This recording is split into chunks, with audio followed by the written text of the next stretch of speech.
Good evening and welcome to The Square. Tonight's discussion is on service delivery in Rwanda. We're going to look at service delivery in the private sector as well as in the public sector. Within the private sector, we're going to look at service delivery specifically in a particular industry. This is the tourism and hospitality industry. And in the private sector, we are going to follow up on the status of the Rwanda governance scorecard for 2017, look at delivery of governance in the public sector to Rwandan citizens. My name is Dana I am the host of The Square, and joining us this evening on this discussion in the public sector and private sector, service delivery in these two sectors. With us we have Judith Kazere, who is the head of service delivery from the Rwanda Governance Board. Judith, very, very happy to have you here tonight. Thank you. We also have with us, of course, looking at the private sector, Mr. Emmanuel Sabimana, who's the head of the Tourism Regulation Department from Rwanda Development Board. Thank you for joining us. Thank you so much. Thank you, Manuel. As always, The Square is made up of resident panelists. With me, I have Berna Namata. Pleasure to have you with us this evening. Thank you. And as always, Charles Haber, part of The Square. How are you? Good. Yeah, yes. We're usually joined by Ephraim Wamenye, but he's not here this evening. So before we kick off, we usually have a midweek roundup, so to speak, on the week that has been so far. You can both weigh in later on as our guests, but I'll start with my resident panelists. Charles, is there anything of interest this week that you'd like to share? Two particular things caught my eye, but they are both coordinated. And it's the way our government does things as if, it's try and error. I drove from the airport towards town, and I saw that there was a lot of noise that was being made around this state-of-the-art bus stop at Shelando that was done, and everybody was making noise about it. It's nice, it will have Wi-Fi, it will have TV and what have you, and now it's being demolished. It's being demolished? It is being demolished. I think by now it has already been removed. Air yes, conditioning as well. That one. Yes, it's being removed, right? Now, when I was getting into town, there's a place where they recently did some very beautiful landscaping somewhere between Peage and the big roundabout in town.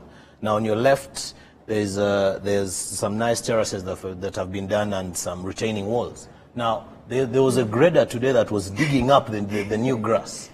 Now I asked, and then there was a truck that was waiting to plug in some cables. So I wondered, when they were doing this in the first place, why didn't they think about the necessity to lay all these services and infrastructure? So I think this whole coordination of how we do our things is a big shame, to say the least. Yes. So you were confused by the new changes to things that were supposed to be implemented? Why build when you're going to demolish? It's like you're not thinking about the sustainability of these things. This is wastage of taxpayers' money. I'm hoping that we'll have a proper answer, released to the public in the near future on that. Berna, any recap? Just to reaffirm what he's saying, I think we need to always put a cost to some of these initiatives. If you put up a bus stop, there's a cost to it. Whether it's the city council that has a contract to this person, the private person that is involved in this, there's a cost to it. So we need to be honest and have a discussion around try and error. Yes, it's difficult to do things perfectly right from the beginning, but I think if the rate at which you have try and error, we need to put a cost to that. That aside, I was following the World Economic Forum. And as usual, you always have the big boys, and then you have civil society there, led by Oxfam, presenting a report of the bottom billion. And what is interesting is, day in, day out, WEF is more or less the same. They're talking about the bottom billion, but in actual sense, it's CEOs, it's the people who have money meeting, Oxfam will have its session, but that's where it stops. I wish people who are at WEF could walk the talk. These are people with money. They can make a difference. So are you saying whenever people meet in Davos for WEF or wherever other parts of the world, you feel that the outcomes are not equivalent to the people that are actually in the room making these decisions? Should be more impactful? I don't see any effectiveness around Oxfam presenting reports day in, day out about the bottom billion with people who have money and nothing gets done. And in the end, the focus is on what our government's doing, but we have the private sector there. They could do more, you know, in terms of sustainability. What kind of impact are they having back, you know, the kind of businesses that they are doing. So I think we need to see more accountability at WEF, though it is difficult to have powerful people be accountable. Absolutely. So we are going to get into the thick of things. Mr. Nsabimana and Judith Kazere, thank you once again for joining us. We are here discussing service delivery. This is also a conversation that was polled. We had a vote on social media, on Twitter, and we asked people, what would you like to talk about? And service delivery was the top topic, and that's why we're here today listening to our viewers and their interests. So I'll start with service delivery in the public sector, and this is to you, Judith, and of course to the resident panelists on the square. We know that the Rwanda government scorecard, the report which was released last year, but for 2017, in October 2018, showed that the quality of service delivery was one of the least performing measured pillars. And there were 8 pillars that were measured, but service delivery, the quality of service delivery, since this governance scorecard came out, last year was the 5th edition, it has been low. So generally, to start with, you know, the marks that it was given was 74.25%. And we want to understand what are some of the key reasons for this consistently low performance when the government scorecard releases these pillars performance, and what is being done to address these particular issues. All right, thank you, Diana, and the resident panelists for having us tonight. Let me first of all thank you for honoring the wishes of your viewers or of your followers, because it is also about service delivery. Yeah. It's the participatory process where they want something discussed, and now here we are. So coming back to your question, you raised the issue, why is service delivery consistently performing very poorly? But let me start from the target. You know, when you are talking about performance, what is it against? So let me say that government has set a target to achieve effective service delivery, and given that the approach of the government is people-centered, citizen satisfaction is targeted at 90% by 2024. That is about 5.5 years now to 2024.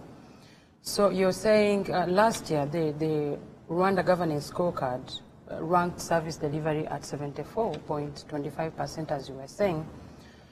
But I would like to say that there was an increase now from the previous year, because the previous year was 72 point something percent, and an addition of 2% was realized. So you say, what are the causes to this? I wouldn't say that there's one cause, one particular cause, or 2 or 3, but I would say that service delivery is a process. It's a process that gets backup from many other factors in terms of, you know, how much facilities are available in terms of providing a service.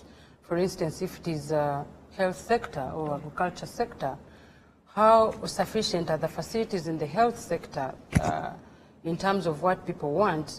How sufficient are they? So if they are sufficient, definitely people will get good service and probably will look at other factors that may hinder. But some of the key issues that I will talk about is that, first of all, the rate of you know, providing services online is still not high, and it is one of the ways that is envisaged to, you know, push forward the service delivery agenda, because by 2024, again, government envisages that all the services in public institutions will be provided online. So yet today we are at about 44%. So that is one of the things that might hinder effective service delivery. Second, which is also which I will attribute to service providers and service recipients, is also professionalism and attitude. We still see a culture of, you know, keeping silent about something that has not gone right. Say you go to a hotel, let me give an example of where my colleague comes from, the hospitality sector. You go to a hotel or a restaurant or a bar, you have to pay for that service. You get a poor service, then you keep quiet, and on top of that, you pay for it. So what we are saying is this. If you get a poor service, first of all, denounce it. But also, secondly, don't pay for it. Just say, be bold enough to say, oh, I was supposed to pay for this service, but since it is poor, I won't offer you anything. So we are also talking about how should service recipients also acknowledge and, you know, advocate for their rights, because they are entitled to good service. And there is no free service. Even in government services, when you go to Umurenje, for instance, you are looking for a marriage testimony or something like that, that service has been paid for because government pays for that staff who is giving you the service. Government has paid for that infrastructure that is enabling you to get that service. So it is not a free service, actually, and that's why it's your right to always claim when it has gone wrong, when it is not effectively given. But the other issue also which we are looking at is the professionalism in terms of capacity. How sufficient, which kind of capacity do we have really to provide effective services? So we are encouraging institutions, first of all, to have service delivery standards that are clear to the public, but two, also to train their staff, their respective staff in the different departments, to make sure that they have the required capacity to effectively provide that service. So even if really the performance, even if the indicator on service delivery is the least performing, but I would say that there is progress because government has set goals. Secondly, we see a lot of efforts being done. We also see even the people themselves now, you know, working up somehow. So even if we are performing progressively lower, but I think the hope is big and the future is bright. I just want to say before Berna and Charles weigh in, just also for our viewers, the whole service delivery, under this particular pillar, there were other elements that were measured, other variables, and this includes service delivery in local administration, service delivery in the justice sector, service delivery also in the social sector, and service delivery in the economic sector. Now, in the economic sector, this is where the scores were the lowest, and this has to do with economic benefits to citizens, you know, in agriculture, in terms of land and so forth and so on. And I think this needs a lot of work moving forward when it comes to overall quality of service delivery for this particular, against the Rwanda government scorecard. Charles, Bernard, do you have anything to add before? When I looked at the score of 74%, I said, wow, this is very nice. But then when as a business practitioner, when I go to government and different government entities to get services, I ask myself, okay, where does this 74% come from? 74.5. Where does it come from? Then I did quick mathematics. I said, most likely immigration must be getting 120%. And then, and I'm referring to where I personally go for services. The other people we usually do services with or whom we interact with who do extremely well are the army and police. They're in their 90s. The other guys whom we do a lot of services, whom we go to for a lot of services, are local government districts, sectors, and what have you. Those ones must be getting about 25%. And then that's how the average of about 70s comes in. And therefore, my specific question and my concern really is these people who perform extremely poorly, and we can give quite a number of examples. The other day we were joking about it and saying patients are actually not in hospitals. Patients are at sectors.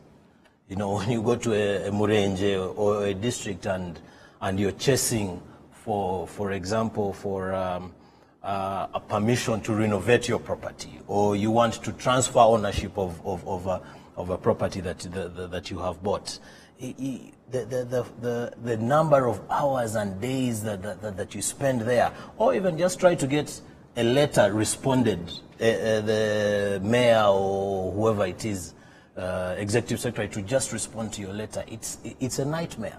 So my specific concern is these people who make you look bad, Judith, what are you doing to them. Yeah. Okay. Thank you very much. Well, there's a number of interventions, and as I said earlier, it's a number of factors that really contribute to that. One, capacity, attitude, maybe facilities and other things. But the first thing we do is to, to educate these people. We encourage the respective institutions to have their staff capacitated in terms of skills of providing effective service. But secondly, we also encourage them to have service charters that are clear. For instance, if government service charter says that if you write to an institution, a public institution, you're supposed to get a response at least in 3 days. Not giving you a final answer, but giving you a feedback that at least you received this and we are working on it. Okay, let's just hold us start there on 3 days. Yes. I challenge you to tell me 3 government institutions that respond within 3 days. Even less. RDB, okay. Migration. I can mention many. No, you just stopped at 2. That says so much. But the point is really, the ones that respect that response time of 3 days are counted. But can we also, can we just but what I'm saying is that, if these standards are set. But what will also, I would like you to also answer Charles' question. Can you also just, tell us what, other than the charters, what other things you're doing to enable? Another thing is, we have different initiatives scattered in different institutions in terms of, guidelines on service delivery.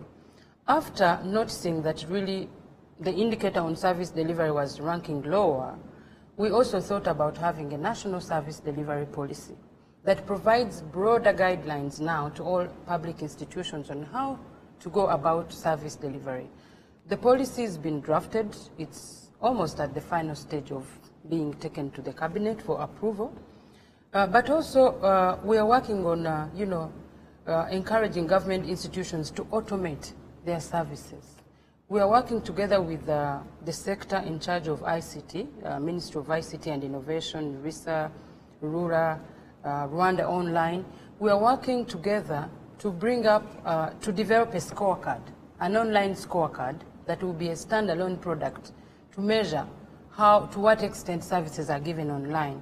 So we think that one is going to solve a number of issues in terms of time, in terms of cost, and even in terms of, curbing some tendencies like corruption. If we know some critical services have already been put online, like procurement and other things. So those are some of the big initiatives that we are doing to make sure that service delivery is effective.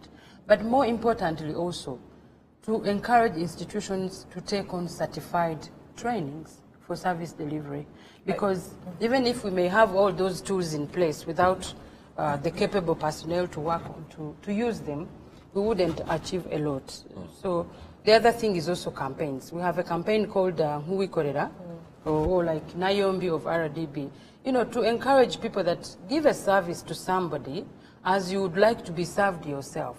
Put yourself in somebody else's shoes, so that if you get a poor service, you know how it feels. So we are going countrywide to, to sensitize people about that. But the other thing is also partnership with institutions. After the citizen report card, we didn't talk about it, but it also measures citizen satisfaction on service delivery.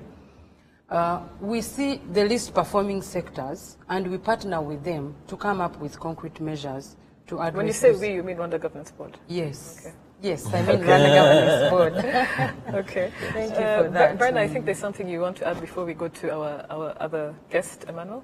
Yes. Personally, I wouldn't worry about the public sector service delivery. I wouldn't. I mean, if you look at... You think it's okay? It's going well? It's not perfect, but if we compare, on average, on the continent, public service delivery by government agencies in Rwanda is well above. It's because you don't deal with Let me explain. Local government. Let me explain why I'm worried about this. I feel that the focus has to shift from the public sector. If you look at the vision, we are talking about 2050. We are talking about a private sector-led economy. As we speak, the focus is so much on what the public sector can do or must do. And I think for me, that's where the problem is. Because there's a risk that the public sector will continue to dominate And the transition to a private sector-led economy will remain a challenge. How do you see that in service delivery? So far, there's a lot of pressure on public agencies to deliver. But when you go to the private sector, there's a huge gap. And you would wonder, it would be common sense that, you know, people in the business of profit should take service seriously. But I think because there's a lot of focus on public service and delivery, we are missing the link. Two, I see there's a problem with a concentration on basic service delivery. What we risk, because at the moment, if you look at our trade, we are importing a lot of goods. But as we transition, we are likely to have also a high importation of services because we are concentrating on basic services. But the needs of the economy will require sophisticated service delivery, which brings me closer to your point around professionalism and certification. As we speak today, apart from the Institute of Certified Accountants and maybe the lawyers, we don't have a lot of certification going on for the other professions. We don't have it. And for me, that's a problem. How are you going to, because service delivery can only be enforced by professionals. Even if you are someone serving tea, within the hospitality industry, there's a certification for that. Right now, I don't see that focus, and for me, that's a worry. So the creation of service of bodies to drive forward service is something you think would help? One, a shift to the private sector. We need to really see the private sector change the way things are being done. Two, we need to create space for professionalism. You know, as we speak, certified accountants, one, it is very expensive, and even when individuals take up the cost of training to get certified, they still cannot get the value, you know, in terms of pay. Because in their workplaces, people don't really appreciate the certification process. It's still expensive. Can we find a way that we can make professional certification on a larger scale, make it probably affordable for more Rwandans? For me, I think that's key. And now this takes us to the private sector, Emmanuel. It takes us to, but specifically we're going to focus on the hospitality and tourism industries. These are Rwanda's forex earners, and also, you know, a lot of significant inroads have been made, at least in the last year, in terms of this particular industry. So we know that, you know, the national GDP comes from the services sector, well, almost half of it, around 46%. And it's expected to grow by 7.2%. It was expected to grow by 7.2% in 2018, specifically riding on the tourism and conferences sectors. So this brings my question to you. If you can just give us, to start with, the status of this Nayombi campaign. It was first launched in 2012, and then phase 2 was launched in May last year. Between the 2012 and 2018, and its relaunch, what is the status of Nayombi campaign? Is it making an impact? Is it helping in the tourism and hospitality industry? Are there some good stories we can hear of? Because the general perception, unfortunately, especially in this particular sector, when people come from out of Rwanda or Rwandans, is that it can do better, and there are shortages in the quality of service. Yeah, well, thank you so much, Diana. And thank you for having me on board, Yes, actually, pleasure. to probably contribute to this, you know, show. I think, well, I would agree with her. You know, somehow, some way, pressure on public sector, so we are probably progressing well. Private sector, we would expect the private sector to do much better than the public sector, because why? Simply because there's a competition in there. Because when you're competing with someone, I think customer care service delivery is a unique, you know, factor to distinguish you from one to another. Now, coming back to Nayombi, Nayombi was launched in 2012 due to a number of factors, because they have seen that, you know, we are doing very badly in terms of, you know, customer service delivery. And obviously it was broadly both public and private. It was not distinguishing. But I think it has yielded some results, to be honest. Although I think RGB started recently to do some research, to do monitoring to see how we are performing, but we've been having some other, you know, measurements from like the Global Competitiveness Report from the World Economic Forum. Back then, we are at about 100 and something ranked in the world as a country in terms of customer orientation. I think around 2015, 16, we are coming to about 37 positions, in the country. So which means I think... So there's a steady climb in terms of customer orientation. 107 customer orientation. How do customers appreciate services? So they do across the globe, about 120 countries. So when I use that measurement, at least I see that something has been improving as far as Rwanda is concerned. Not necessarily in the tourism and hospitality industry, more of the whole private sector. We shifted to focus on tourism, obviously due to the new mandate that was, I think, given to RGB. Probably you will talk about it, but the focus is the regulatory bodies should make sure they enforce service delivery standards within their sectors. And therefore, RDB, because we overall look at the private sector, but regulatory, we have the tourism industry under our mandate. So therefore, that's how the shift narrowed to tourism. So actually last year in May, Nayombi campaign 1 was more of awareness, teaching people, trying to change the attitude of people. Please, as Ngui Korera does the same thing, so treat somebody as you would want to be treated. So teaching people trainings and stuff. But when it comes to last year, we thought maybe we need to twist a bit. She also mentioned it. Yes. We need to twist a bit. Not only telling the service providers, we also want the customers, the clients, to have a role to play to push the industry to perform better. So what we are saying, say no to bad service. So that's actually the campaign. The whole move is we are teaching the public now to say no. So why should you accept the bad service? Kindly report the bad service that you have, then we can follow up. We can have measures. We can develop policies around the feedback we are getting from you. So don't accept. So we need to change that attitude from the public, ourselves, where we go. I think we need a voice. We really, as a government, we need people to help us to push this drive, and that's what we are trying to push within the Nayombi tool. Name and share. Yeah. We'll be back right after the break. Definitely still talking about the service delivery, quality of service delivery in the public and private sector in Rwanda. Please stay tuned.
Welcome back to The Square. We are here tonight discussing service delivery in Rwanda, in the public sector and the private sector.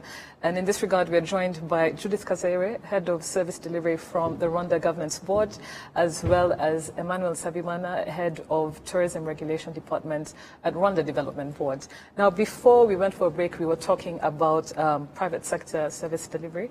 And I want to ask both of you a question. How do you use data? How do you use research in these campaigns that you do, in these policies that you make? How are you informed by data on the ground to improve on your understanding of the quality and need to improve service delivery in this country? Both from you as a private sector person involved in the private sector and from you from a public sector perspective. Yeah, thank you very much. When these surveys or researches are done and they generate data, first of all, they are done with the purpose of making sure that we have, that we support evidence-based policy formulation. So one thing the data gives us or shows us or helps us to do is to put in place measures that are based on, concrete information, measures that will address issues that will have been identified. So in terms of policy, and I'll give an example. At some point, we did an assessment on the services of Mutuelle de Santé, community-based health insurance. And, there was an outcry of the people that, they spend long hours waiting for services.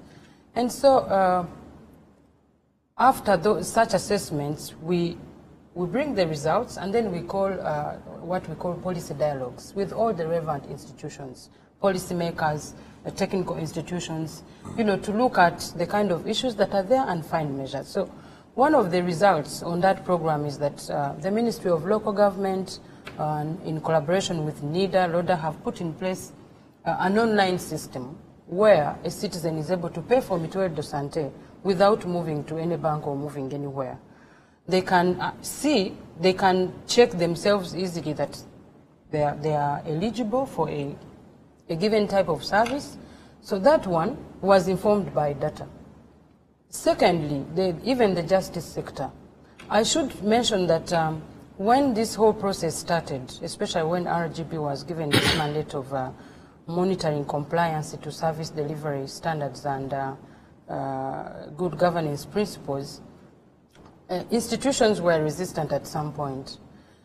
So they would come, they are in red in terms of scores, but then at some point they said, oh, but why can't we look at the kind of issues that we have and then find solutions? So the justice sector also now has an online system which helps them to monitor cases from the time of filing to, all that chain of services. So this data is very useful in informing policy. It is also useful in awakening people that we still have a big problem, which we must really wake up to. It also helps us. Let me give an example at the local level. In the Imihigo, the performance contracts that the mayors sign with the head of state, 10% of what they score is generated from how citizens are satisfied with what is done for them. And beyond that, even that 10% is divided into two. 5% is for satisfaction, another 5% is for involvement. How do you involve people on what you do for them? How do you show them data? How do you interpret it? And how do you use that data to generate policies that will benefit the citizens? So I would say that this data helps us to put in place mechanisms and measures to address the kind of challenges that are highlighted. Emmanuel, very quickly before we right now and go well, actually the same thing, in fact, because Nayombi 1 came because of the data, shows that we are not doing well. So Nayombi 2, who we came in specifically for tourism industry. We've seen that standards are very poor, so the services are poor, and that led to us developing a framework, actually a law, a tourism law, that is now helping us. We actually, last year, we started implementing a new law that is helping us to generate, to show the industry what are the standards. Because one of the things that, as they mentioned, we are lacking the industry is the professionalism, is the use of standards, having certain standard operating procedures. And therefore, so we are trying to use the government tool, the policy, to develop the tools for the industry to use. I think from those particular statistics, it came up that we needed to frame, a policy and a law that will help the industry, to improve their services. Let me also chip in on the aspect of accountability. Earlier, you mentioned that really government is doing well as compared to the private sector. One of the key factors to that is the aspect of accountability. Yes. When the districts do the imihigo, and then at the end of the year, they show how they scored, first of all, it becomes that aspect of competition is there, but also, being held accountable. So today in RGB's mandate, RGB monitors compliance to service delivery in public, private, and CSOs, because we understood that this government chose partnership as one of the approaches that will spur transformation in an accelerated way. So that's why even beyond public sector, we will go to hold accountable the civil society. Yes, you are using funds from donors or so, but once these funds land on the Rwandan territory, they're for the citizens. So what kind of impact are they making on the livelihoods of the people? How are you giving the services? So also the aspect of accountability is very key. Brenna, yes? Like I said, listening to her, I wouldn't worry about the public sector. Back to the private public sector. But Back to the private sector. And the practicability around these things. I also worry that we are focused so much on paper, the charters that we're talking about. If you look at health, we have major issues around service delivery within the health sector. But we have a charter for health, for patients.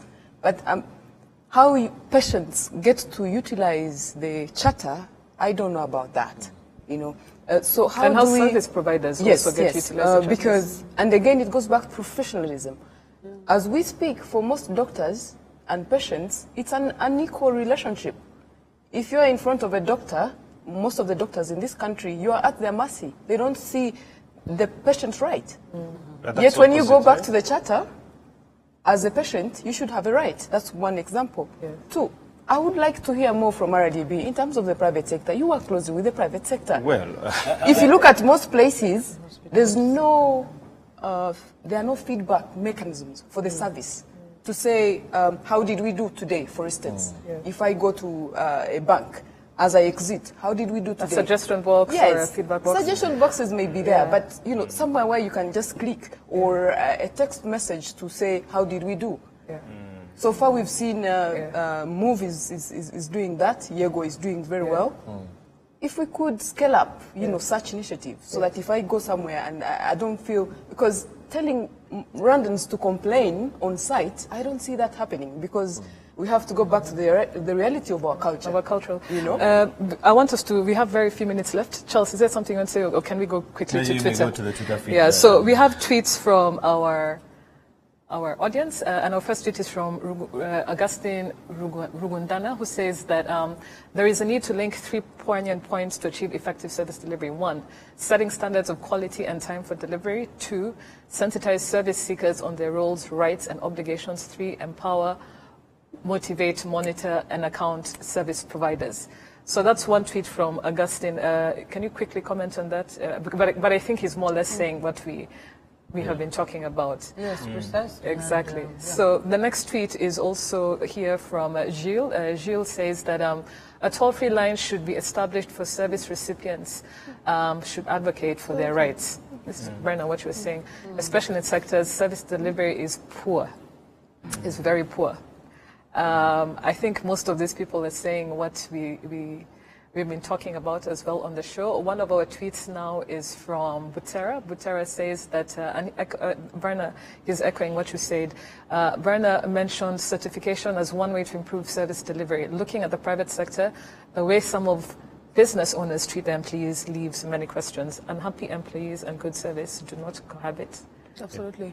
I just wanted to make a comment, Emmanuel, and around the hospitality sector, because there is nobody who doesn't consume that service, and I think that's where really the biggest problem is, because we've invested too much money in our MICE tourism, and And when you look at the entire chain, and from the time, let me give an example of the airport. Somebody leaves the airport, gets into a cab to go to their hotel.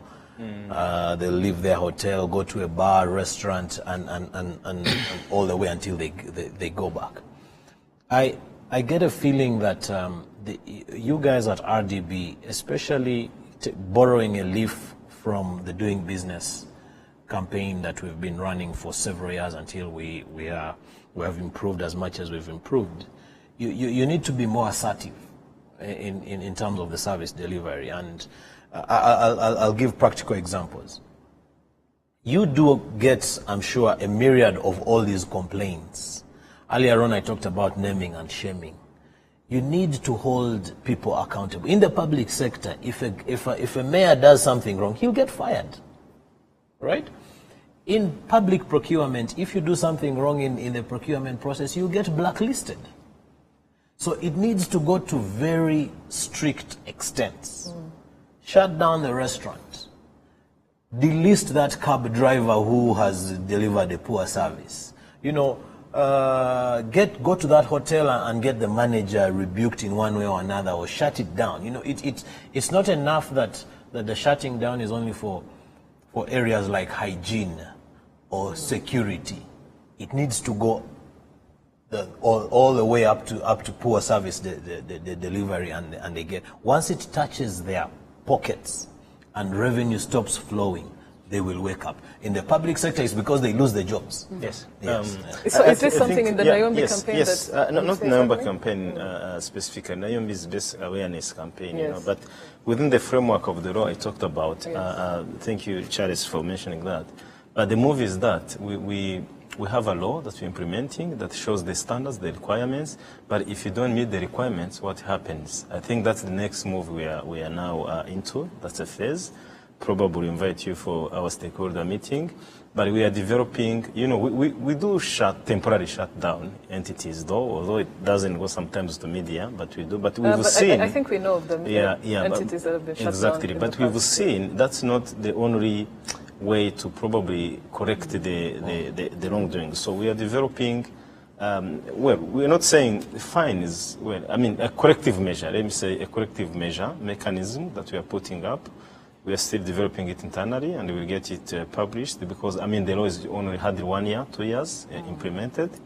But we've seen that side of correcting is a gap, is missing. And that's the move that, as RDB, specifically in the industry of hospitality, we are driving into, including service delivery, proven poor service delivery. When I say proven, you know, we are developing also a feedback mechanism to the public. It's a whole national, you know, idea to develop an e-feedback mechanism. We're developing a feedback mechanism whereby if something is proven to be a wrong service 1, 2, 3 times, there should be a consequence for that. And I think that move will probably do something big to correct, you know, the poor services we're seeing. So maybe we need to have you on board as well. Absolutely. But I like also to give credit where it's due, you know, and it's, when you go to Musanze, for example, and irrespective of whether you go to a nice hotel or you go to a cheap bar, the service is always above, you know, it's probably the best area that offers fantastic service in the whole country. When you go to Rubavu, they are also doing extremely well. When you go to Karonji, where I come from, my goodness, you wonder whether they are in the same. We live in the same country. But I want to say something around service delivery and its improvement versus employment. Generally speaking, you will see that because unemployment is on the rise, therefore people are beginning to take their jobs serious. Yes. 5-10 years ago, it was being a waiter or a waitress in a bar or restaurant was a bit of a demeaning job. Today you have graduates who are waiters and waitresses, and therefore they take their job serious. And that's why you go to an ordinary cafe and, you know, there's improvement. So, some of these problems bring good things to us. Yes. Just quickly react to that. I think we still have a problem there. We need the right people in the right places. Yeah, just because you have an IT degree or doesn't mean you should be in a coffee shop. we need someone professionally trained to work in a cafe environment, if it's a hospital. We need professionals. The right people in the right place. In the right place. So it's not just about whether you have a degree or not. I don't think I so. don't know if shared my mind, but, Yes. and what background she comes from. She's a media practitioner. Yeah, but that's a move. That's a move. A professional body. We are looking into probably, looking into that possibility. Yeah. Even self-regulation, the industry itself to be able to regulate themselves. Yes. Because even people are complaining among themselves. Why should an IT degree come and serve, yet I have my degree? So we want to create something that will create a platform that self-regulate themselves. I'm glad you're both on the same page. Yeah. We're coming to the end of our show. I'd like Charles to begin with you, and Brenna, quick two-liners, if you will, closing remarks on the service delivery. I would like to see in the public sector, I would like to see that the institutions that are bogging down the good performers, we want them to wake up. And my particular bone of contention is predominantly around the local government. You mentioned that you're going to do a nationwide campaign to see back. When you're moving around all the districts, please distribute blankets, because they are all sleeping, they are in slumberland. Let them not continue boiling down here. Very, very quickly. I think we need to be very deliberate in terms of developing professionalism. Let people train and grow through whatever they are training to be. If it's an accountant, they go through. We need them to do professional careers. Yes. I think it's very important, and we need to create that environment. Yes. We need institutes that can facilitate that. Yeah. Currently, we don't have that.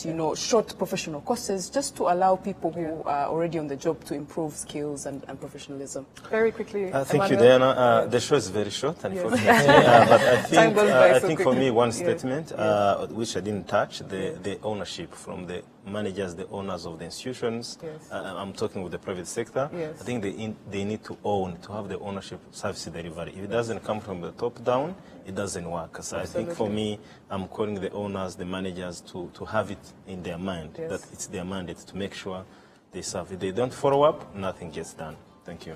Yes. Yeah, thank you very much. Yeah. For me, Very quickly. Yeah, very quickly. Yes. I would like to. We have standards. We have a vision set by the government already. What I'm calling upon people to do is to comply to those standards, both service recipients and service providers, and look at this as an issue of development. We all need transformation. Absolutely. So good service yields to transformation. Poor service derails us in every aspect. Thank you very much. We've come to the end of our show, the quality of service delivery in the Rwandan private and public sector. I'd like to thank our guests very much. Thank you very much, Brenna and Charles. Always a pleasure to have you on the square. Thank you. Thank you very much to our partners, Uzi Collections and Bourbon Coffee. Please keep this conversation going using the hashtag #TheSquareRW. We can see a lot of tweets on Twitter. I think this is a topic that touches very many Rwandans on a daily basis. Yes. Thank you for joining us, and have a good evening. See you again this time, same place next week. Good night.